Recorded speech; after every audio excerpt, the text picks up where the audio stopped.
Sweet. All right, team. What's up? Welcome to the PT on Ice Daily Show. My name is Dr. Jeff Moore, currently serving as the CEO of ICE, and always thrilled to be here on Leadership Thursday, which is always Gut Check Thursday. Let's get right to brass tacks. What's the workout this week? It is ascending squats, but of decreasing challenge, and then the reverse for our gymnastics. So it's going to look like this. Kind of an interesting workout. So it is 4 time.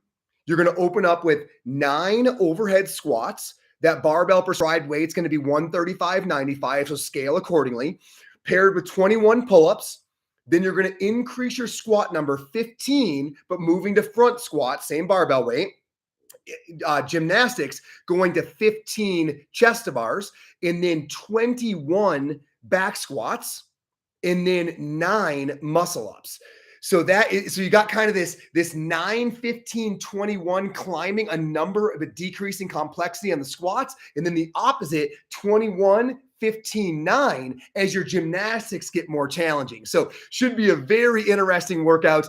Just one time through that 4 time. All right, regarding upcoming courses, it is all about the certifications this week. So if you have not heard, we launched our entire brand new suite of new and renovated certifications over on ICE. So we've got our brand new pelvic certification. We've got our dry needling certification now. The group has launched that advanced course. We have our brand new ortho certification, the endurance athlete certification, on top of a tremendous amount of renovation and facelift on all the other ones. So if you have not browsed our new certification offerings, go to ptonice.com. That certification tab is right on the top. Jump in there and look at all those different certs. Remember, one thing that separates ICE certs from everybody else is live testing is involved in every single one of them.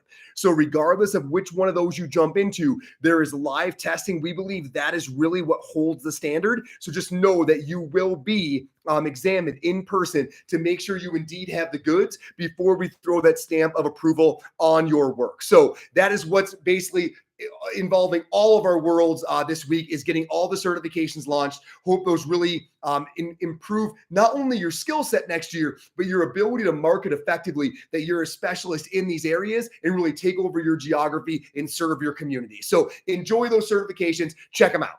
All right. It is Leadership Thursday.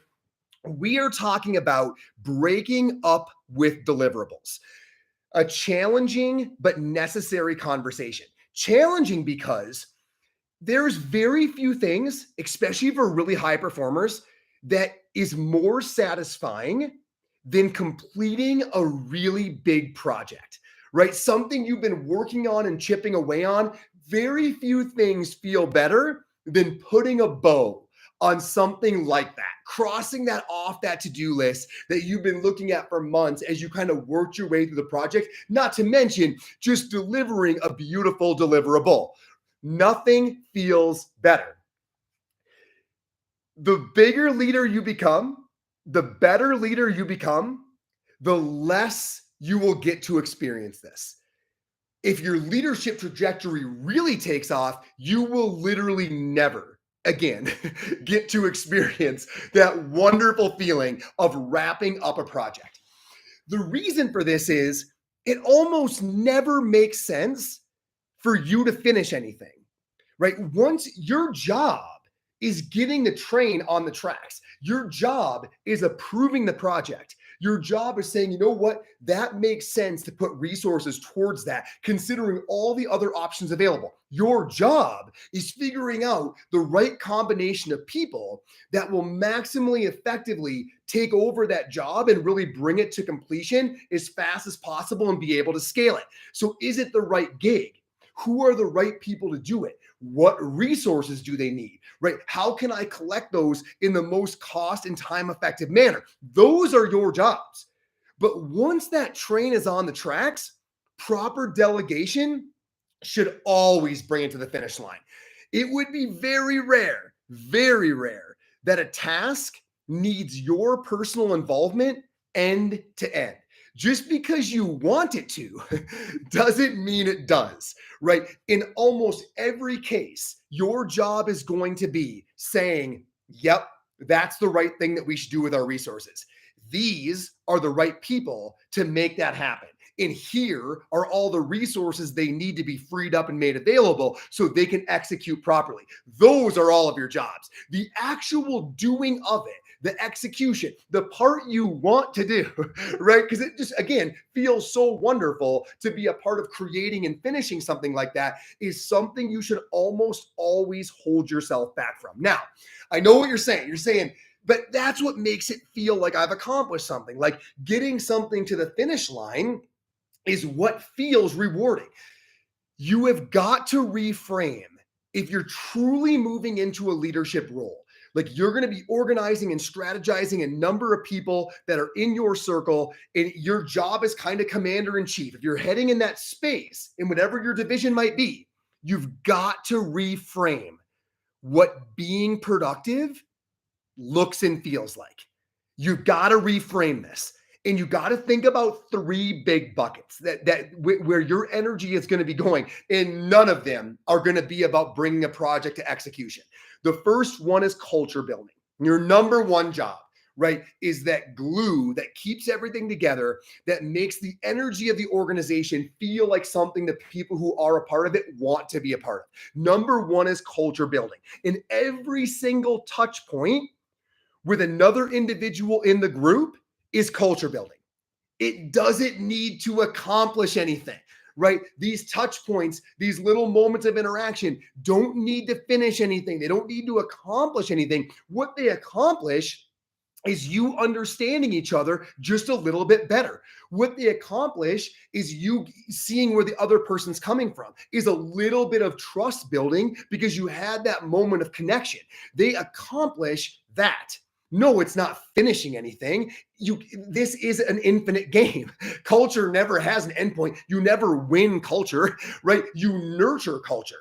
And it's with every single touch point that you do so. So one of your biggest buckets as a leader is going to be culture building. And culture building has no conclusion. So you'll never get that feeling of finishing. Number two, energy bucket number two is innovation. Time spent pondering solutions is one of your most important jobs. And here's the rub. Here's the really uncomfortable part. 90% of your time will be considering solutions that you don't move forward with. You certainly can't finish anything you never start. And 90% of your time is going to be exploring options that don't wind up being the right call. But that is a critical part of your job. There's no way that you can rule down where your resources should go if you don't consider all the options and say no to most of them. So because so much of your time is going to be spent evaluating possibilities that literally never get off the ground because you decide they shouldn't, obviously you won't have any sense of completion there. But yet, if you're not in that role, you will never allocate your resources properly in a way that allows the company to move forward efficiently. Innovation, and namely deciding what shouldn't get off the ground, is a huge spend of your time and has no completion. And finally, number three is problem solving. One of your key roles as a leader is evaluating when should you intervene. Oftentimes, my number one recommendation there is to restrain yourself, right? To let very capable, high-performing people come to their own conclusions, but be evaluating it from a 30,000-foot view. But you do need to sometimes say, you know what? I'm going to jump in here.